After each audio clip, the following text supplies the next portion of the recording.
रहीम। सबसे पहले तो मैं आप सबका शुक्रिया अदा करता हूँ डिजिटल मीडिया वालों का। उसका सादा सा रीज़न है भाई कि जब मैं वापस आया तो मुझे आहिस्ता आहिस्ता चीज़ें बताई, दोस्तों ने, मेरे घर वालों ने, भाइयों ने, फैमिली ने। वो ये बता रहे थे कि मीडिया से तो आप गायब ही हो गए थे, कोई बात ही नहीं करता था। वो लोग जो दिन भर बात करते थे फिर वो भी बात नहीं कर रहे थे। मजबूरी सबकी, किसी को भी ब्लेम नहीं किया जा सकता ऐसे माहौल में। लेकिन डिजिटल मीडिया ने दिखाया कि वो आवाज़ उठाते रहे, किसी ना किसी फॉर्म में कहीं ना कहीं जोर लगाते रहे। स्पेशली इस्लामाबाद के, अभी मैं आ रहा था तो मेरी वाइफ ने मुझे बताया कि एग्जैक्टली जिनका आपको शुक्रिया अदा करना चाहिए वो इस्लामाबाद के डिजिटल मीडिया वाले हैं, जिन लोगों ने बहुत आवाज़ उठाई। मैं आप सबके नाम तो नहीं ले सकता लेकिन आप सबका शुक्रिया अदा कर सकता हूँ। और आप लोगों ने बड़ी मेहरबानी की कि उस वक्त जब अंधेरा भी बहुत था और आंधी भी बहुत तेज थी, तब भी आपने एक छोटा सा चिराग जलाया हुआ था, पूरा अंधेरा होने नहीं दिया कभी। यही बात मैं वकला से कह के आया हूँ कि उनसे मेरा इख्तलाफ कई बातों पे रहा, लेकिन इसके बावजूद काले कोर्ट ने अपनी लाज रखी है। उन्होंने हर लेवल पे इसकी मजम्मत की है कि जो गलत है वो गलत है। इसी तरह आप लोगों ने, हमारे आपस में इख्तलाफ तो हो सकते हैं पॉइंट ऑफ व्यू के ऊपर, और रहने चाहिए। अगर हम आपस में इख्तलाफ नहीं करेंगे फिर हम फारिग हैं, फिर हम कुछ भी नहीं कर सकेंगे। हमें ज़रूर इख्तलाफ करना होगा एक दूसरे के साथ, लेकिन जहाँ पे रूल ऑफ लॉ की बात है, जहाँ पे हुकूक की बात है, वहाँ पे हमें एक मौक़िफ़ रखना पड़ेगा। तो आप लोगों ने बड़ी मेहरबानी की, आप सबका मैं दिल से शुक्रिया अदा करता हूँ। और मैं स्पेशली इसी मकसद के लिए आया हूँ यहाँ इस्लामाबाद में। एक तो मुझे पता चला कल से नौरीन रो रही थी, मुझे दोस्तों ने बताया, तो वो भी एक एक्साइटमेंट थी कि चलो देखते हैं। दूसरा, मैं एक्चुअली काफ़ी दिनों से मैं सोच रहा था कि मैं जैसे ही थोड़ा सेट होता हूँ तो इस्लामाबाद जाके आप सबका शुक्रिया अदा करूँगा। और थोड़े दिन पहले हमने जो मनाजिर देखे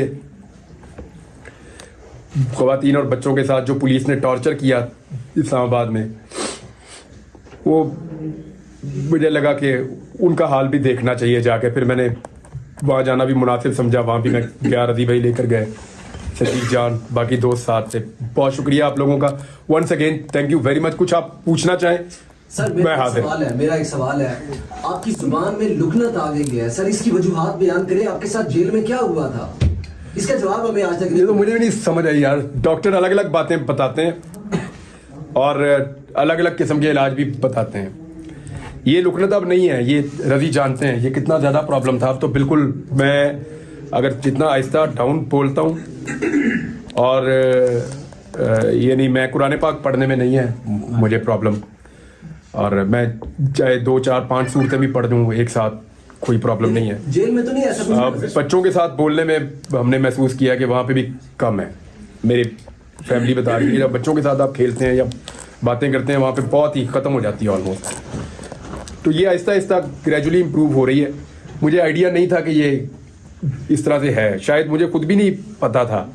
जब मैं अपने घर आया और मैंने बातचीत करना शुरू की तो मुझे पता चला, और मुझे घर वालों ने एक्चुअली मुझे इन्होंने रियलाइज़ करवाया कि तुम ठीक नहीं बोल रहे। सबसे पहले मेरे भाई ने कहा, फिर अली जो लॉयर है, वकील, वो जब मैं बोलता था ना तो वो ऊंची ऊंची रोता था। मैंने कहा इसको क्या हो रहा है? वो कहते तू सही बोल नहीं रहा। मुझे फिर उस तरह आहिस्ता आहिस्ता आइडिया हुआ कि मेरे बोलने में है प्रॉब्लम। पहले मुझे इतना आइडिया नहीं था, मुझे ये तो पता था कि कुछ थोड़ा बहुत मैं डिस्टर्ब हूँ या कोई प्रॉब्लम है, लेकिन फिर अभी तो काफ़ी रिकवर है, शुक्र अल्हम्दुलिल्लाह 90% मैं रिकवर कर गया हूँ। मैं थोड़ा बहुत है, ये भी हो जाएगा इंशाल्लाह, अल्लाह ताला इसको बेहतर कर देगा। सर गुज़श्ता रात सोशल मीडिया पे चल रहा है कि चीफ साहब को चाहिए कि आपको बुला के आपसे पूछें कि आपको किसने उठाया था, कहाँ रखा था। अगर आपको चीफ साहब बुलाते हैं तो आप सारी कहानी हूबहू ने बयान करेंगे, कहाँ से उठाया, कहाँ रखा, क्या क्या आपके साथ बर्ताव किया। मैं पाबंद हूँ कि अदालत में झूठ ना बोलूँ। इमरान भाई, सर ये बताइएगा कि जेल कहें या टॉर्चर सेल, जो भी नाम दे रहे हैं उसका, आप इतना अरसा रहे, इस दौरान इंसान का अल्लाह के साथ भी एक राब्ता होता है और इंसान फिर अपने मिस्टेक्स को भी रिवाइज करता है, देखता है कहाँ कहाँ मुझसे क्या हुआ। इस मजमूई नतीजे पे आप कहाँ तक पहुँचे? देखिए आदमी ना गलतियों और सही काम, इन दो चीज़ों के बीच में ही अपनी लाइफ गुजार रहा होता है। तो आपको एनालिसिस करने का मौका अक्सर मिलता रहता है, कभी झटका लगने से मिलता है, कभी वैसे भी आपको मिलता रहता है। तो हर दिन आदमी को कुछ ना कुछ सिखाता है।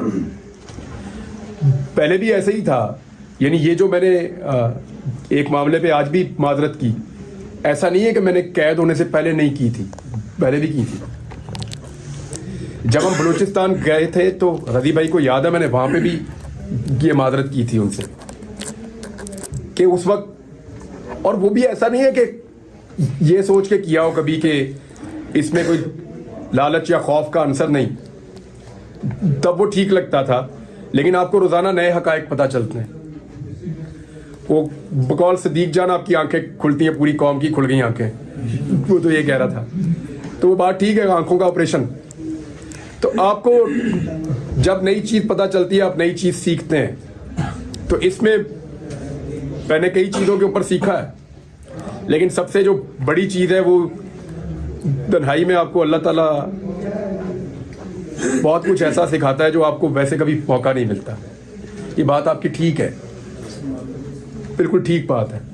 सर ये बताइएगा कि आज एक मिसिंग पर्सन, जब आप लापता हुए थे, जब आप गुमनामी की जिंदगी में चले गए थे, कभी ऐसा महसूस हुआ, कोई ऐसा दिन आया आपकी जिंदगी में कि आपने कहा बस आप शायद मैं कभी भी वापस आ सकूं, या आज आखिरी दिन है? रोज सर अगवा होने से लेकर निकलने तक का सारा जो आपको पता है कि कितने दिन आप कहाँ रहे हैं। और सर इसमें ये भी ऐड कर लें, यहाँ पर भी सारे साफी हैं, तो खुदा ना खास्ता कभी किसी साफी के साथ इस तरह से हो सकता है। तो वहाँ पर अहवाल जिस तरह से भाई ने पूछा, लेकिन वहाँ पर मेन चीज जो है कि किस तरह बंदा डट सकता है किसी अपने पॉइंट ऑफ। अल्लाह ना करे कभी किसी को ऐसी तकलीफ से गुजरना पड़े, अल्लाह ना करे। मेरी दुआ है आप सबके लिए, अल्लाह किसी को भी ऐसी तकलीफ से ना गुजारे। सर आपके साथ गुजारा सबसे ज्यादा जो चीज आपको याद आई वहाँ पे, टाटा सेल कहें, जेल कहें, कुछ और कह लें, वो ऐसी क्या चीज थी जो पर्सनली जो आपको याद आई? वो 2-4 दिन होना तो आपको एक दो चीजें याद आती हैं। मैं तो कोई चीज बची नहीं थी जो याद ना आई हो। सबसे पहले तो आपको अल्लाह याद आता है। जब भी आप फंसते हैं ना जिंदगी में कभी, सबसे पहले आपको अल्लाह याद आता है। अल्लाह ताला कुरान पाक में कहता है बार बार कि खास तौर पे उसने कश्ती वाली मिसाल दी है कि जब इनकी कश्ती तूफान में घिर जाती है तो ये अल्लाह को याद करते हैं, खालिस अल्लाह को पूरी तौहीद के साथ। तो जब अल्लाह इनको साहिल पे पहुंचा देता है तो फिर अक्सर जो है उनमें से कुछ ऐसे हैं वो मुकर जाते हैं। आपके सामने कोई डिमांड रखी गई है, ये सवाल आप जो है ना हक की आवाज बुलंद करना बंद कर दें, हम आपको छोड़ देंगे, कोई डील या कोई इस तरह की बात हुई थी आपके साथ? आप ये ना पूछें, आपके लिए बेहतर है। तो सोशल मीडिया पे जो आपने पोस्ट की, जो मुबशिर जैदी साहब बड़ा तनकीद कर रहे थे, इससे पहले जब आप अरेस्ट नहीं हुए थे, अगवा नहीं हुए थे, तो इकरार हसन साहब से आपका बड़ा एक सोशल मीडिया पर वो जारी रहता था। अभी आप अपने वीलॉग शुरू करने जा रहे हैं, तो साफियों के साथ फिर क्या कोई इस तरह का सिलसिला होगा? देखिए, इख्तलाफे रहना चाहिए। मैंने कहा कि हम में से कोई भी मुकम्मल, जहाँ तक इकरार का मामला है, इकरार खुद मेरे घर आया था, बल्कि उससे पहले, जब शुक्र है मेरी गिरफ्तारी से पहले अगर खुदा ना खास्ता मैं वापस ना आता तो उसको जिंदगी भर ये गिल्ट रह जाता। उसने मेरी गिरफ्तारी से पहले मुझे फ़ोन किया था एक दिन और सॉरी किया था। तो मैंने कहा मेरा तो कोई शिकवा ही नहीं है भाई, आपकी इंडिपेंडेंट राय है, आप मेरे बारे में कोई भी राय रख सकते हैं। अच्छा इमरान भाई, आपके जो चाहने वाले हैं बहुत शिद्दत से आपके पहले वीलॉग का इंतजार कर रहे हैं, तो सबसे पहले तो ये बताइएगा कि वीलॉग में वही जोश और जज्बा, वही जज्बा और वही बहादुरी होगी, और साथ ही साथ जिस तरीके से आप लोग आपको चाह रहे हैं, अभी हमने देखा प्रेस क्लब के बाद जिस तरीके से लोग आपसे मिल रहे थे, तो बहुत से लोग ये भी कह रहे हैं कि उनको इमरान खान आपके अंदर नजर आ रहे हैं, तो क्या कोई सियासत में भी आ सकते हैं? उस हवाले से भी कोई सोच है आपकी? अच्छा, ये वैसे आप सबको ही जवाब देना चाहिए उन सारे लोगों को जो कह रहे थे कि ये इलेक्शन लड़ेगा। मैंने तो कागज नहीं जमा करवाए, मेरे तो घर इलेक्शन चल के आया बार बार, मैंने तो नहीं कागज जमा करवाए। आपको अगर मैं नाम लूं उन लोगों के जो बहुत इंसिस्ट कर रहे थे तो आप हैरान हो जाएंगे। बहुत अरसे से होता क्या है कि एक दौर में मेरा मौक़िफ़ सूट कर रहा था PMLN को, परवेज मुशर्रफ का दौर था, दे वर हैप्पी। पीपल्स पार्टी का दौर था, PMLN बड़ी खुश थी मेरे मौक़िफ़ को लेकर। सदके वारी जाते थे ये। फिर इनको मेरा मौक़िफ़ सूट नहीं किया। एक टाइम आया पीपल्स पार्टी को कुछ सूट किया मेरा मौक़िफ़, फिर उनको सूट नहीं किया। फिर जो बहुत ताकतवर लोग हैं उनको मेरा मौक़िफ़ बहुत सूट किया एक वक्त में, वो भी सदके वारी जानते सन।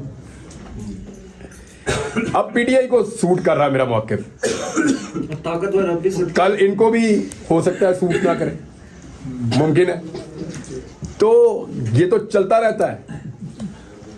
यानी जिस वक्त आपको जो बात ठीक लग रही हो, मेरा थोड़ा सा मैन्युफैक्चरिंग फॉल्ट है भाई, मैं आप लोगों को नहीं कहूंगा आप लोग ऐसा करें, मैं न्यूट्रल नहीं अपने आप को कर सकता। मुझे लगता है ये वाली बात गलत है, मैं कह ही देता हूं, राय नहीं जाता मेरे से, तो इसलिए प्रॉब्लम हो जाता है। यानी मुझे लगता है ये गलत है और ये सही है, तो मैं दोनों के बीच में अपने आप को बैलेंस नहीं कर पाता, शुरू से ही नहीं कर पाता। मैं कह देता हूँ ये वाली गलत है और ये वाली सही है बात। तो इसलिए जिसको वो मौक़िफ़ सूट कर रहा होता है उसकी मैं आंखों का तारा बन जाता हूँ।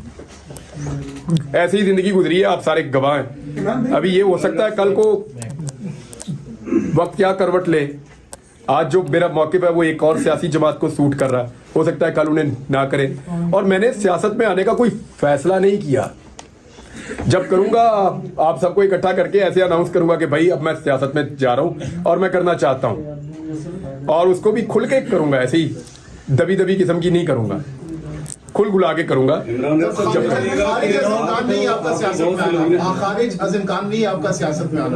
देखिए मैं ना एक दिन बैठा हुआ था अपने ड्राइंग रूम में, मेरे वालिद साहब ने मुझे डोनेशन दिया था कि बेटा लोग भूखे हैं, फ्लड आया हुआ है, तो हमने सेविंग नहीं रखनी, ये पैसे जो है वो दे दो। मैंने उनको बुलाया, अपने एक दोस्त को, वो काम करते थे इसका डोनेशंस का। मैंने उन्हें कहा जी ये आप मदद करें फ्लड में जाके। उन्होंने कहा हम वाकई कर रहे हैं, तो ये हमें ज़रूरत थी पैसों की, आप दे दें। लेकिन उन्होंने मुझे उन दिनों में मुझे नौकरी से निकाला हुआ था एक्सप्रेस ने, ताज़ा ताज़ा, और मेरे पास काम भी कोई नहीं था, बस वीलॉग मैं कर रहा था। तो उन्होंने कहा जी आप हमारे साथ मदद क्यों नहीं करते। उन्होंने मुझे कैंप बना दिया और मैं वहाँ चला गया। और मुझे एक दिन पहले नहीं पता था कि मैं एक कॉज के लिए मदद करने निकलूंगा और वो इतना बड़ा कॉज हो जाएगा। कितने घर बनाए रजी भाई अल्लाह ताला ने? 2055 घर। ये रजी भाई हमारे साथ थे, इनके पास सारा रिकॉर्ड पड़ा है, अल्लाह ताला ने हमारे जरिए से बनवा दिए। एक दिन पहले मुझे नहीं पता था, मैं कुछ भी नहीं यकीन से कह सकता, वो मेरे अल्लाह का फैसला है जो भी है। लेकिन फिलहाल मैं आपको बता रहा हूँ कि मैं सहाफत करूंगा, वो मेरा काम है और मुझे वही करना है। ये बताइएगा एस्टिमेटेड, क्योंकि लोग जानना चाहते हैं कि आप व्लॉग कब करेंगे। आपने मुझे पहले आप मिले हैं जी, अब आपको कितना फर्क लग रहा है? माशाल्लाह बहुत फर्क है। मुझे ये पता है जिस दिन मैं बोलूंगा ना, वो भेड़ों के छत्ते में मैं हाथ दूंगा ऐसी यलगार होगी कि आप लोग देखेंगे। मसला बोलने का नहीं है, मसला पूरा फाइट बैक करने का है। अच्छा, तो ये थोड़ा सा जो प्रॉब्लम है, मुझे उम्मीद है ये 10 दिन नहीं तो 15 दिन में मैं इसमें से निकल जाऊंगा। और मुझे अचानक मैं उस दिन मुझे सुबह उठूंगा और मैं वीलॉग कर दूंगा और आप लोग सुन लेंगे। ये बताइएगा आपको जब लेके गए थे उसके बाद जब आप वापिस आए हैं तो हालात मुकम्मल चेंज हो चुके। मुझे कुछ नहीं पता, कुछ नहीं पता, कुछ पता नहीं था मुझे, कुछ कोई चीज नहीं मुझे पता थी। मुझे ये नहीं पता था कि फलस्तीन में क्या हुआ। जिस चीज ने मुझे सबसे ज्यादा झटका दिया ना, या जिस चीज ने मुझे सबसे ज्यादा तकलीफ दी, यानी पॉलिटिकल पार्टीज आती है और जाती रहती हैं। ये जुल्म नया नहीं है जो अब हम इस मुल्क में देख रहे हैं, लेकिन इस लेवल पे तो हमने कभी नहीं देखा। ये भी बिल्कुल एक सच है कि जो आज तरीके इंसाफ के साथ हो रहा है वो तो हमने कभी ना सुना ना कभी देखा अपनी जिंदगी में, जिस लेवल पे इनके साथ हो रहा है। लेकिन मुझे जो अफसोस रहेगा ना कि मैं बोल सकता था लेकिन मैं बोल नहीं पाया। फलस्तीन के अंदर जो जुल्म हुआ, जो ज्यादती हुई, और वो सबसे बड़ा मुझे, स्पेशली जब वो हॉस्पिटल वाली न्यूज़ मुझे पता चली कि पूरा हॉस्पिटल ही उड़ा दिया, डॉक्टर्स, पेशेंट्स, उनके अटेंडेंट्स, सारे लोग शहीद हो गए। मीडिया वाले जहाँ थे वहां पे ऊपर से बम गिरे, वो भी शहीद हो गए। तो उसके ऊपर मुझे बड़ा दुख है, बहुत ज्यादा। इमरान भाई, ये बुखारी ने आपसे मेरे इंटरव्यू किया तो बहुत ही, मुझे नहीं पता कि नफरत किस लेवल की क्या वजह थी, वो यहाँ पर आए थे सुप्रीम कोर्ट के जस्टिस बंदयाल को धमकियां देने, गालियां देने, और दफा 144 के बावजूद किसी आईजी की मौजूदगी में वहाँ पर एहतजाज हुआ। इसकी क्या वजह? क्या किसी नौकरी के बंदे ने आपको इस रिहाई के बाद फोन भी किया? कोई ऐसा बंदा में से है कि जिसने आपसे हमदर्दी का इजहार किया? इमरान भाई इसी में राना सनाउल्लाह भी ऐड कर लेते हैं। अरे नहीं, राना सनाउल्लाह का मुझे देखें, मैंने पहले भी ये बात कही, राना सनाउल्लाह तो मेरे घर में बैठ के कह के गए थे कि आपने मेरे पे एहसान किया, हालांकि मैं नहीं मानता, मैंने अपना काम किया था। तो मुझे लगा कि राना सनाउल्लाह है और वो बड़ा दावा भी है कि बहुत, वो उनको बहुत बड़ा मर्द सारी उनकी जमात कहती है, बड़ा मजबूत आसाब का और करैक्टर वाला आदमी कहते हैं वो। तो राना सनाउल्लाह को कम से कम अगर वो पॉजिटिव रोल नहीं प्ले कर पा रहे थे तो उनको कीचड़ नहीं उछालना चाहिए था। उसकी मुझे सिर्फ मायूसी हुई, बाकी सब दा मैंने पता नहीं किन्ने की करना है, आइडिया था मुझे। अच्छा इमरान रियाज साहब, ये बताइएगा कि जैसे कि आपने कहा कि मेरा बयान कभी कौन सी पार्टी को पसंद आता है, कभी किस पार्टी को, तो आपको किसके बयानिए पे ज्यादा चेस आई है?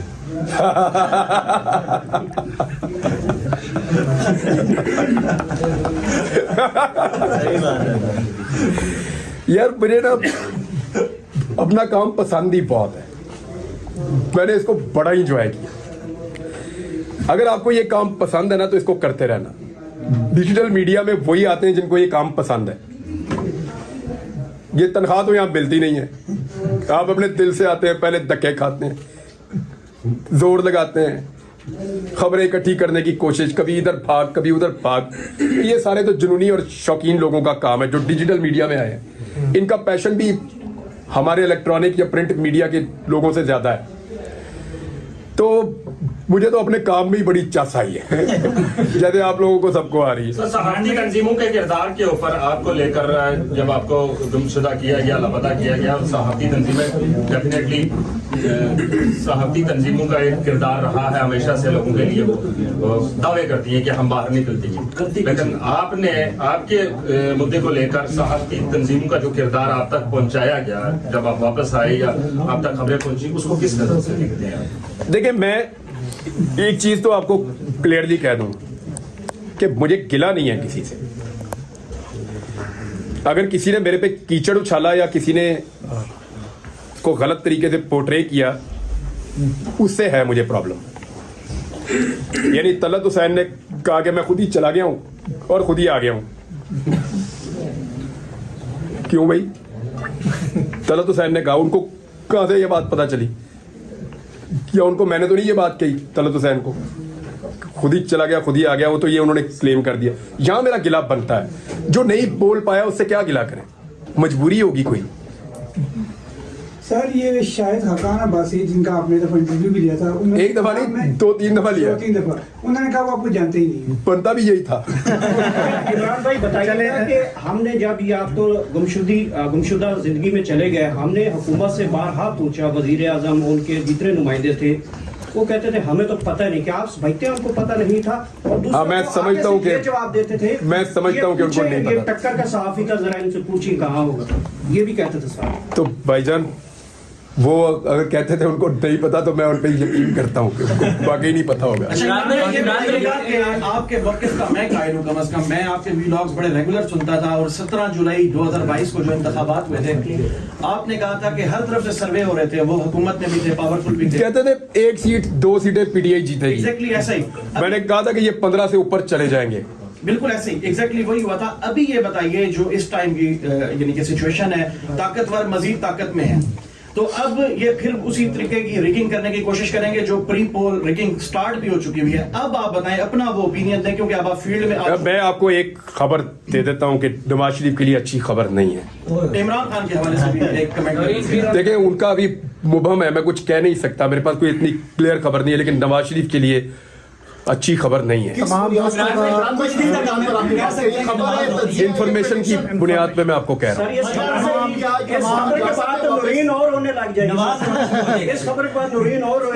अल्लाह उसको खबर दे।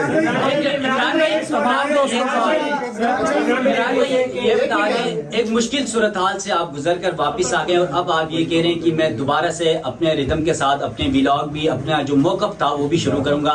क्या आपको फिर से वो खौफ नहीं है कि कहीं आपको दोबारा उठाना लिया जाए? है। अच्छा, इमरान भाई अब तक की आपने जो गुफ्तगू की है उसमें सबसे इंपॉर्टेंट बात आपने अभी की है, जो आप कह रहे हैं कि इन्फॉर्मेशन की बेस पर आप ये बात कर रहे हैं कि नवाज शरीफ साहब के लिए अच्छी खबर नहीं है। दूसरी तरफ वो लोग बहुत कॉन्फिडेंट भी है, मीडिया में आकर कह रहे हैं कि भाई हम लोग अगली हुकूमत बना रहे हैं, तो मजीद वजाहत करना चाहेंगे। गल हो गई है, इस इन्फॉर्मेशन की गल नहीं बनी भाई। लेकिन मियां साहब ने ये दावे किए थे और इनकी पार्टी के सीनियर लोगों ने, और ये वादे किए थे कि जिस वक्त हम लैंड करेंगे पाकिस्तान में, पूरा पाकिस्तान इमरान खान को भूल जाएगा। वो अपना वादा नहीं पूरा कर सके। तो ऑप्शन क्या है मियां साहब के अलावा? कौन सा ऑप्शन है इस वक्त? इमरान खान तो काबिल कबूल है इस वक्त। काकड़ साहब कैसे रहेंगे? बड़ी ऑप्शन है, पूरा मुल्क भरा हुआ है, आप भी एक ऑप्शन है। बहुत से लोग आपको अपना हीरो मानते हैं, अर्शद शरीफ भाई को भी अपना हीरो मानते हैं। क्या दौरान हिरासत या गुमशुदगी के दौरान कभी अर्शद भाई की याद आई या उनका कोई ज़हन में ख्याल आया? हाँ सर है। तो सर क्या उस वक्त तासुरात क्या थे आपके? मैंने आपसे इस बात क्या थे? कहा ना, इतने सारे दिन हैं यार। सबसे पहले तो मैंने आपसे कहा कि आपको अल्लाह याद आता है, फिर रोजाना मुझे कभी कोई बच्चा याद आता था, कभी फैमिली का कोई रुकन याद आता था, कभी अम्मी अब्बू, कभी कोई दोस्त बड़ी शिद्दत से याद आता था कि घोड़ी मेरे पास है, उसकी याद आ रही थी एक दिन। तो होता है ना आपको कि आपके पेट्स होते हैं, वो भी आपको बाद वक़्त याद आते हैं। दोस्त बहुत सारे ऐसे हैं जो याद आ रहे थे, लेकिन सीरियसली वाकई अरशद शरीफ मेरे दिमाग के कोने में रहा। वजह यह भी थी कि मुझे कई दफ़ा लगता था शायद मैं भी वापस नहीं जा पाऊंगा, कि भी एक रीज़न हो सकता है। कोई भी चीज़ श्योर नहीं होती। इमरान भाई डिजिटल मीडिया को पोस्ट किया है, जिस तरह डिजिटल मीडिया को पोस्ट किया आपने, इमरान अर्शद शरीफ को शहीद किया गया, आपके साथ ये किया गया। अब हम लोग इस तरह की वीडियो बनाते हैं, हमें तो रोका जाता है कि भाई इतने बड़े एंकर थे, उनके साथ ये किया गया, तो आपको छोड़ेंगे? तो ये जारी रखना चाहिए ये चीज़ें। देखिए, मैं एक चीज़ मानता हूँ, ये डिसीजन आप सबको अपने अपने तौर पे करना है भाई। मैंने अभी क्या कहा कि मैं उन लोगों से गिला नहीं कर सकता जो बोल नहीं पाए मजबूरी से। क्यों करूं? हर एक की अपनी ज़िंदगी, उसकी अपनी मजबूरी, उसकी अपने हालात हैं जिनके मुताबिक वो फैसला करता है। सबके अपने अपने हालात हैं ना, तो आपने अपने मुताबिक खुद फैसला करना। मैं अगर मशवरा आपको दूंगा तो सिर्फ ये दूंगा कि आप लोग कुरान पाक को पढ़ें तर्जुमे से। बहुत अच्छा किया आपने ये सवाल कर दिया। बैठे जी, इसको क्लियर कर देते हैं। हम में जादूगर कौन है? कोई ऐसा जो रात को सोता हो और उसको खबर आ जाती हो ख्वाब में? मैंने इतनी कन्वर्सेशन में सिर्फ एक खबर दी है आपको, जो इस वक्त है। मे भी कल हालात बदल जाए तो मैं आपको बता भी दूंगा। इस वक्त जो इन्फॉर्मेशन की बुनियाद पे वो ये है कि मियां साहब के लिए वो ग्राउंड नहीं है जो उन्हें लगता है कि उनको मिल जाएगी। मतलब तो एक ही खबर दी ना इतने सारे बातचीत में। हमें कोई भी जादूगर नहीं है। ये खबर मुझे कोई ख्वाब में नहीं आई रात को सोते हुए, कहीं से आई है ना। इसी तरह हमारे सोर्सेज होते हैं, कभी पुलिस में, कभी एजेंसियों में, कभी नैब में, कभी ब्यूरोक्रेसी में, जहां से हम सारे खबरें ले रहे होते हैं। ऐसे ही खबरें आती हैं और उनको हम वेरीफाई करके अपने आप को कायल करते हैं और चला देते हैं। आपको ये जुमला तो याद है कि मैंने फाइलें देखी, लेकिन उसके बाद एक जुमला था, उसको याद करो, निकाल के सुनो और इस वीलॉग में लगाना कि पहले मैंने अपने आप को कायल किया। कैसे किया? Fact check. मैंने इनको लेटर लिखे थे शरीफ फैमिली को कि इसका जवाब दो। इनके पास किसी सवाल का जवाब नहीं था। तो जब मैं कायल हो गया तो मैंने अपना काम किया। हाँ, मुझे आज भी कोई भी पाकिस्तान का कोई भी इदारा मुझे आज भी खबर देगा तो मैं लूंगा उससे। क्यों नहीं लूंगा? लूंगा खबर, लेकिन अपने तरीके से उसको वेरीफाई करके चलाऊंगा, जैसे मैं पहले करता था। आज भी लूंगा। देखें, ये नहीं हो सकता कि हमें ख्वाब में खबर आए और हम चला दें। ये he said she said journalism नहीं है। आपके सोर्सेज बनते हैं इदारों में, महकमों में, एजेंसियों में, डिपार्टमेंट्स में, सहाफियों में, पॉलिटिकल पार्टीज में, वहां से आप खबरें निकालते हैं। हादसाती तौर पे तो आपको कभी अचानक ही कोई खबर मिलती है। जैसे मैं एक दिन सड़क से जा रहा था तो गोली चल गई, मैं उतर के देखा तो वो अंग्रेज था, वो गोलियां मार रहा था। रेमंड डेविस मैं मौके पे खड़ा था, ये हादसाती तौर पे मुझे खबर मिल गई, लेकिन उसका नाम रेमंड डेविस था और वो अमेरिकन है, ये पता करने के लिए मुझे अपने पुलिस के सोर्स को एक्टिवेट करना पड़ा और एक एजेंसी के। वहां से फिर पता चला कि ये एक्चुअली बंदा कौन था। खबर ख्वाब में नहीं आती भाई, आइंदा भी मिलेगी तो खबर दूंगा, उस पर काम करूंगा और आपको दूंगा। आप सबका जनाब बहुत बहुत शुक्रिया। और मैं